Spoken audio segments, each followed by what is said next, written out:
ya siasa. Kama wangeniwachilia ule wakati wa mbele, hii kazi na shughuli ningekuwa nimemaliza zamani.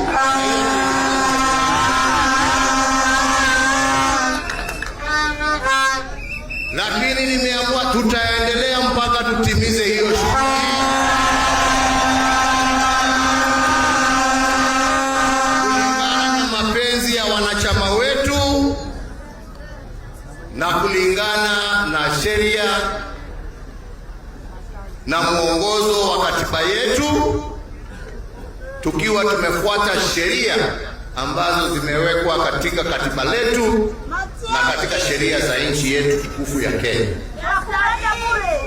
Kwa hivyo safari tumeianza. Tumeona sasa ya kwamba yale mabadiliko ambayo tuliweka badala ya kubadilisha katiba yetu kidogo sasa yamekubalika